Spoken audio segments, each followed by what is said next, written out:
Welcome to the Art of Dress. Today I'm very happy to do something special, and this is as a way of celebrating the fact that we have reached 100 subscribers, which might seem very small, but it's our first milestone. So in honor of that, today I'd like to share a little bit more about style symbols and style relationships.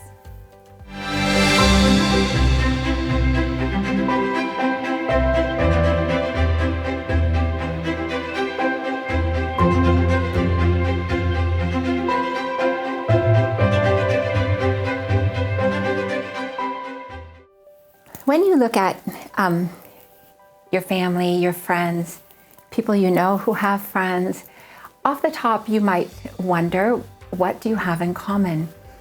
And of course, with some people it's very easy to see what you have in common.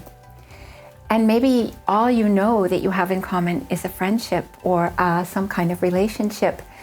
But the Art of Dress actually shows you a little bit deeper look at the kind of things that you share with other people in the world.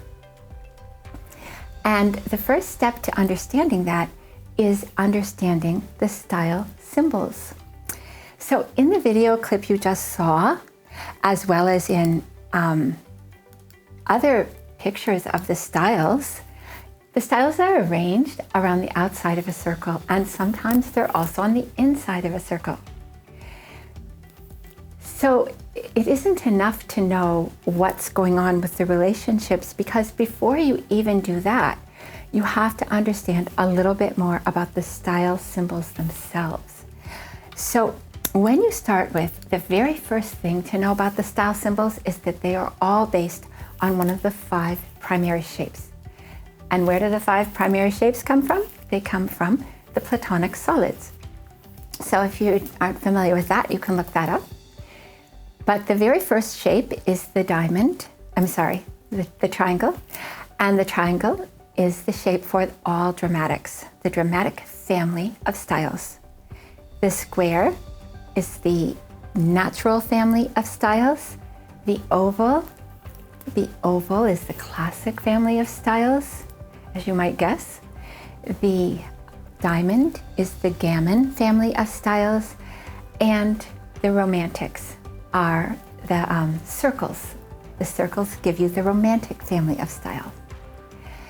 Now in your own life, if you think about it, maybe when you bought socks or a scarf or a necktie or some other motif, you might find that there is a shape that pops up over and over again.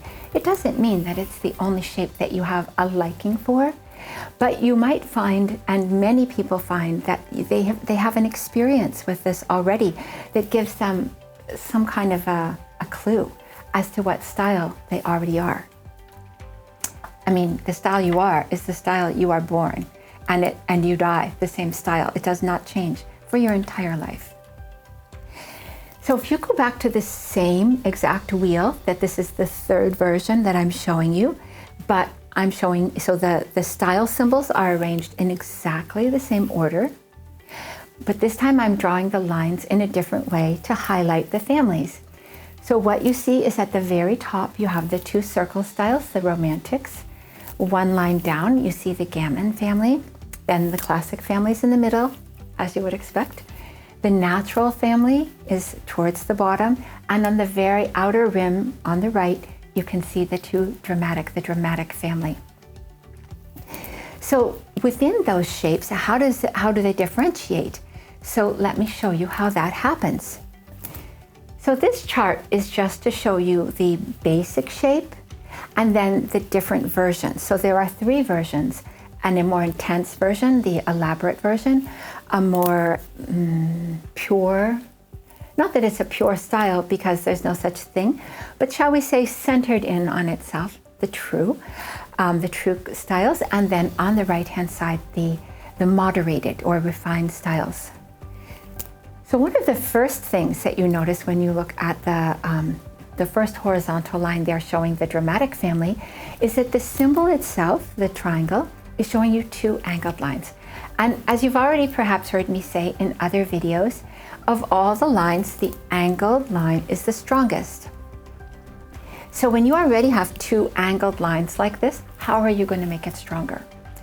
And when you look at the true dramatic, you see that you don't make it stronger. That's the true dramatic.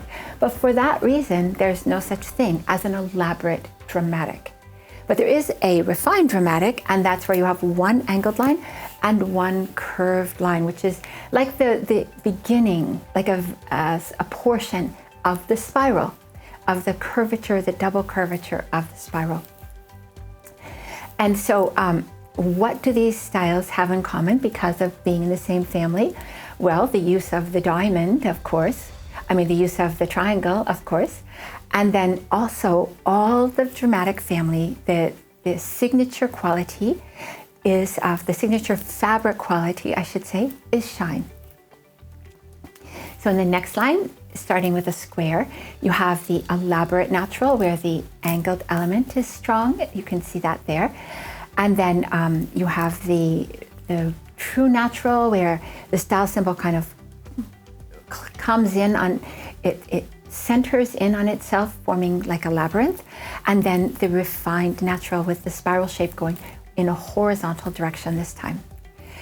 Besides the use of the square, all naturals have texture in their fabric qualities as one of their fabric qualities.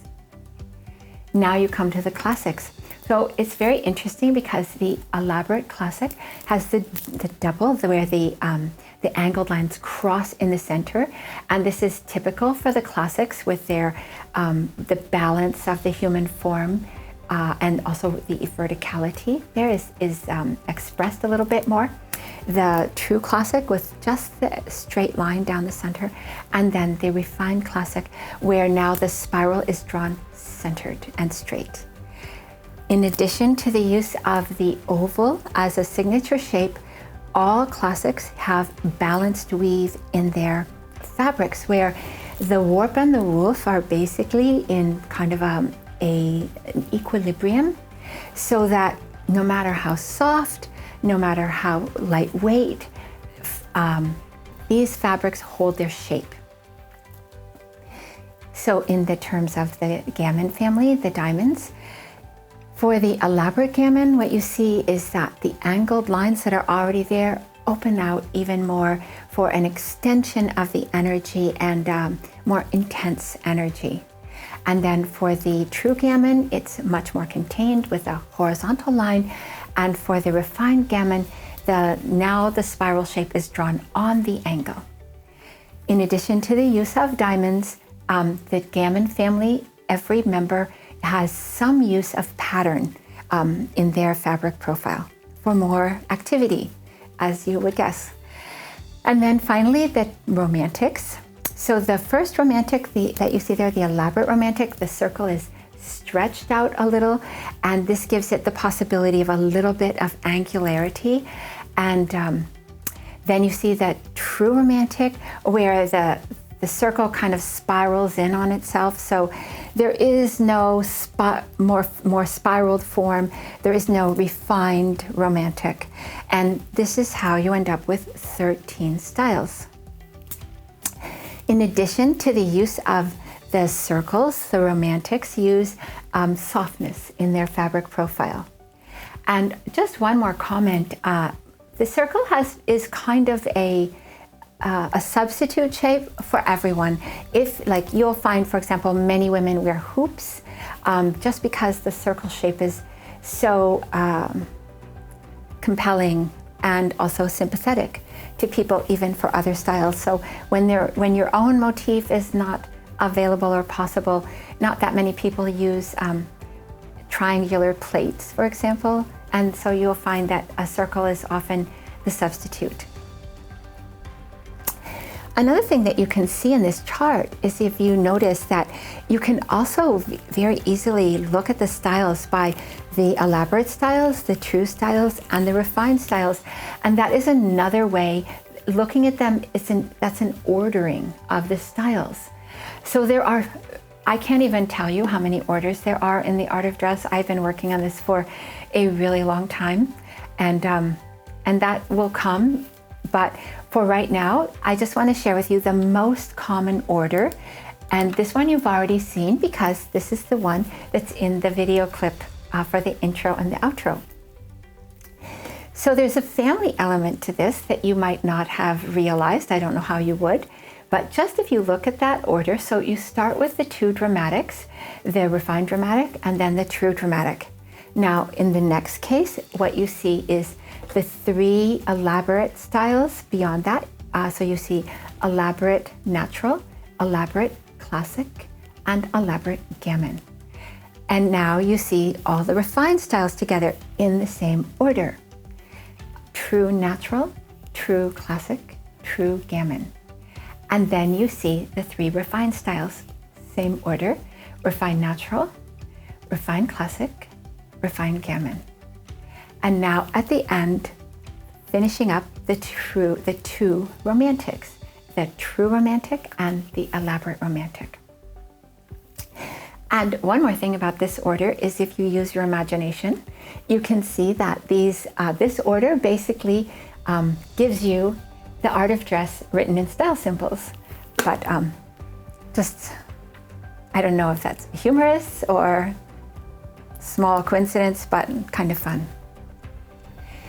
So when you think about your family and your friends, there are many things you already know about that you have in common. But there are things from the art of dress that you wouldn't have guessed that you have in common. And everything has so many connections. So let me share with you the connections for these two friends, this famous pair of friends. Zendaya here is a true natural, a true style from the natural family. And Bella Thorne is an elaborate romantic, an elaborate style from the romantic family.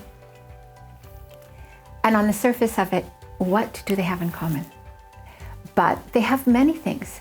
They have, for example, both of their styles use soft fabrics.